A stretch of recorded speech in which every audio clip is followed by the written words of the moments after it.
మానవ జీవితమే ఒక మహాభారతం, అది మంచి చెడుల రెంటి నడుమ నిత్య ఘర్షణం. ఇవేవీ ముఖ్యం కాదు, ఎందుకంటే ఇవన్నీ ఇక్కడ కృష్ణుడికి చేశాడు, పైగా రాత్రి చేశాడు. ఇప్పుడు కలో నిజమో తెలియదు, దీనికి అక్కడికి వెళ్ళాడు, అక్కడ కనపడుతున్నాయి ఇవన్నీ. మరి ఈయన శివుడని భావన చేశాడు, కూర్చున్నదేమో కృష్ణుడు. కృష్ణుడికి వెళ్ళడం చేసినవన్నీ శివుడికి వెళ్ళడం ఏంటండి? నమ శివాభ్యాం నవయౌవనాభ్యాం శివాయ విష్ణురూపాయ శివరూపాయ విష్ణవే శివశ్చ హృదయం విష్ణు విష్ణోశ్చ హృదయం శవ మద్భక్త శంకరద్వేషీ మద్వేషీ శంకరప్రియ ఉభౌతౌ నరకం యాతౌ యాతి నాస్త్యత్ర సంశయ. నన్ను ప్రేమించి శివుణ్ణి ప్రేమించద్దని చెప్పేవాడు, అలాగే శివుణ్ణి పూజించి నన్ను పూజించద్దని చెప్పేవాడు, ఇద్దరూ నరకానికి వెళ్ళిపోతారన్నాడు దేవీ భాగవతంలో అని విష్ణుమూర్తి చెప్పాడు స్వయంగా. అంచేతను శివకేశవులు కాదు, ఏ దేవతా భేదము లేకుండా మనం హిందువులం అనేక భిన్నత్వంలో ఏకత్వాన్ని చూడడమే మన ముఖ్యం. అందుకని ఇక్కడ చేసిన పూజ ఆయనకి వెళ్ళింది, ఆయన ఆశ్చర్యపోయాడు ఆ ఏకత్వాన్ని చూసి. అప్పుడు శ్రీకృష్ణుడు, అర్జున ఇంతవరకు వచ్చాక చెప్పమే, చల్లకొచ్చి ముంత దాచుకుంటావేమిటాయా అడిగేయి అన్నాడు ఆయన. స్వామి దుష్కరమైన ప్రతిజ్ఞ చేశాను, గెలిపించడం నీది పూచి. నాకు తెలుసయ్యా అర్జున ఎందుకు వచ్చావో, తప్పకుండా అదిగో ఉల్ల పద్మాకరమందు ధనుర్బాణాలు ఉన్నాయి, నావేవి తీసుకురండి. ఈ ఉల్ల పద్మాకరం ఏమిటి? తిక్కన గారి ప్రయోగం ఉల్ల పద్మాకరం అన్నాడు. తెలుగులో విశిష్టమైన ప్రయోగం ఇది. అల్లా అంటే దూరం, ఇల్లా అంటే ఇక్కడ, ఉల్లా అంటే అంత దూరం కాదు ఎంత దగ్గర కాదు మధ్యలో. ఎంత చక్కని మాటలు ఉన్నాయండి, జాతి మర్చిపోయింది. ఇంగ్లీష్లోనూ ఉన్నాయి, సంస్కృతంలో కూడా ఉన్నాయి. అల్లా ఇల్లా ఉల్లా. అల్లా అల్లంత దూరం అంటారు, ఇల్లంత దూరం అని. అల్లంత అంటే బాగా దూరం, అది అల్లంత దూరంలో అంటారు. ఇల్లు ఎక్కడే అంటారు, ఇల్లా అంటే ఇక్కడ, మధ్యలోది ఉల్లా అంటే అంత దూరము కాదు అంత దగ్గరే కాదు. ఆ దగ్గరలో చూడబోయా ఒక సరోవరం ఉంది, ఆ సరోవరంలో నా ధనుర్బాణాలు ఉంటాయి తీసుకురా అంటే పినాకం శివధనుస్సు.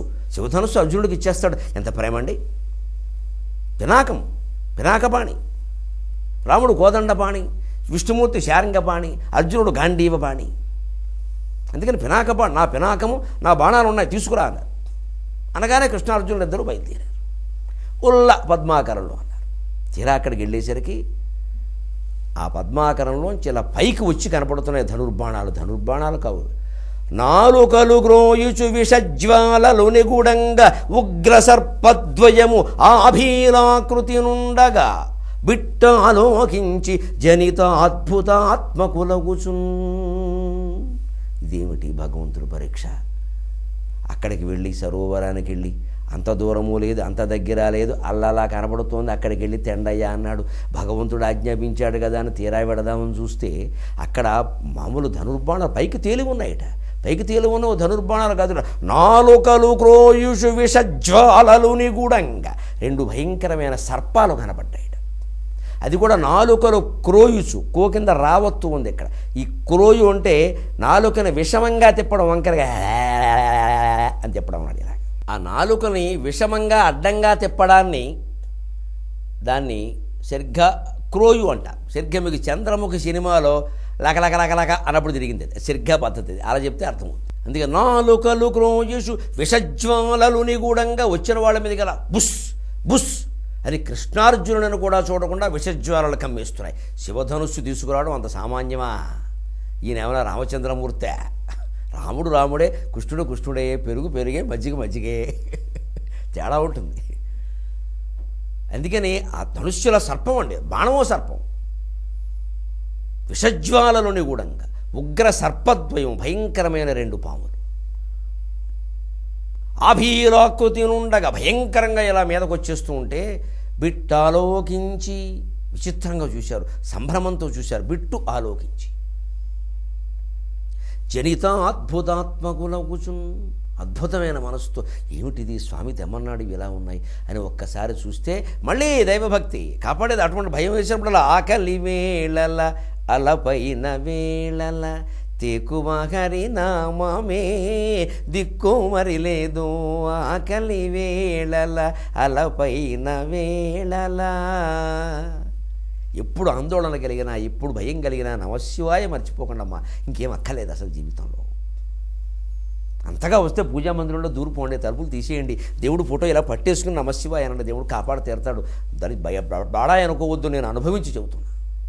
అమ్మవారి ఫోటో అలా పట్టేసుకుంటాను నేను, చెక్కముక్క అనుకో నేను. ఆవిడ సాక్షాత్తు చామంతి పూలు పెట్టుకున్న మా తల్లి కామాక్షిదేవి చెక్కముక్కేటండి, మన బతుకే ఓ చెక్కముక్క. నాకు భయం వేస్తే ఆ ఫోటో పట్టేసుకుంటాను అంతే నేను, అంతే. అలా కాపాడుతుంది ఆవిడ.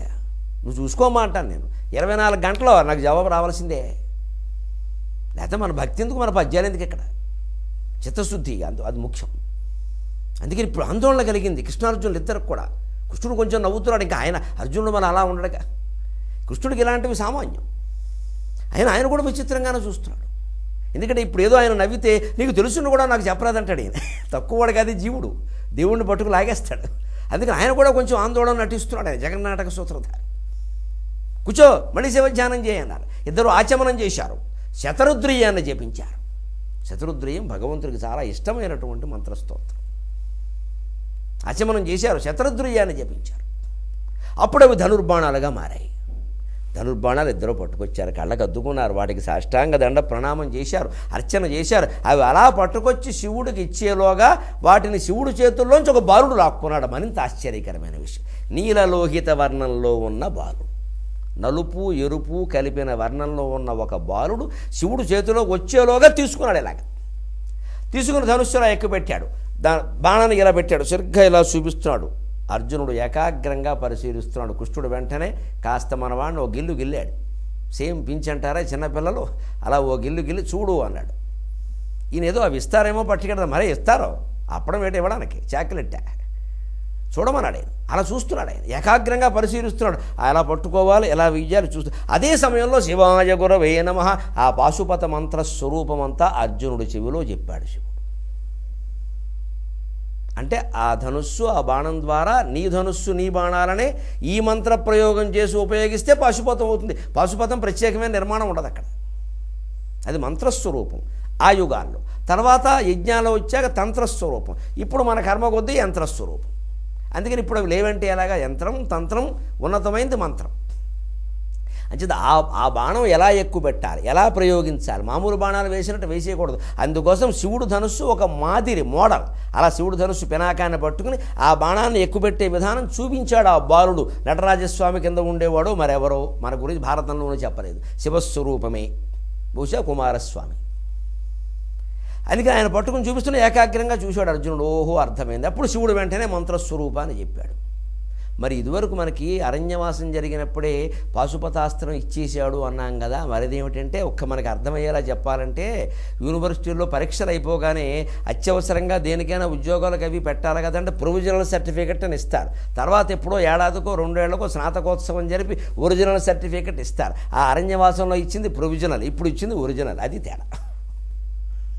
అది అయిపోయింది. అర్జునుడు గ్రహించగానే ఎక్కడి బాణాలు అక్కడే పెట్టిరండి అని చెప్పాడు. చూడండి, పినాకం ఈయనకి ఇవ్వరు, అది మానవుడు ధరించే ధనుస్సు కాదు. రాముడు విరిచింది కూడా పినాకం కాదు, మరొక శివధనుస్సు.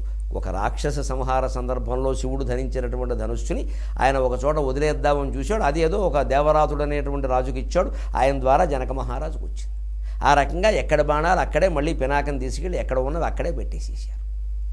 అప్పుడు ఒక్కసారి శివుడు అంతవరకు రుద్రస్వరూపంతో ఉన్నాడు. పాశుపతం రుద్రపాశుపతం అది.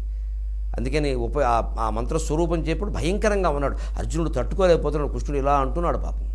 ఆ తర్వాత ఒక్కసారి ప్రసన్నంగా ఉన్న శివుణ్ణి చూస్తే తనకి కిరాతార్జునీయ ఘట్టంలో కనిపించిన శివుడు గుర్తొచ్చాడు. దుర్జడి గారి పద్యం, వైకుంఠద్రుహిణాది దేవతలు గొల్వన్ వామసీమావరోధాకారుండై నాగచర్మవసనుండై చంద్రరేఖాధరుండై కాకోదర భూషణుండై వలక్షానంగ భస్మాంగుడై లోకవ్యాపిత పాండుదీధితి కరాళుండై వృషారూఢుడై కనిపించినటువంటి పరమేశ్వరునికి కృష్ణద్వయం శ్రీకృష్ణుడు అర్జునుడు కూడా మళ్ళీ పునః స్వామి దర్శనం మనకి కాదు కదా అని సాష్టాంగ ప్రణామాన్ని చేశారు. వెంటనే అర్జునుడికి మెలకు వచ్చింది, కృష్ణుడు లేడు. అప్పుడు అర్జునుడికి ఇదంతా కలయో వైష్ణవమాయయో ఇతర సంకల్పార్థమో, ఏమిటిది, ఇలా జరిగింది అనుకుంటూనే మళ్ళీ అటు తిరిగి పడుకున్నాడు. ఇంత మాయ ప్రదర్శిస్తాడు పరమాత్మ జగన్నాటక సూత్రధారి.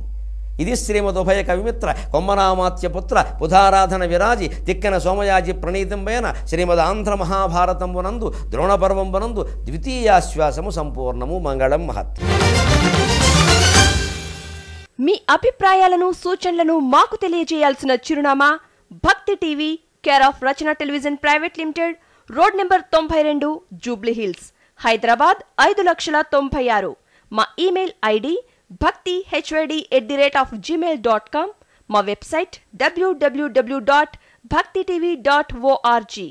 Phone number 9010222333.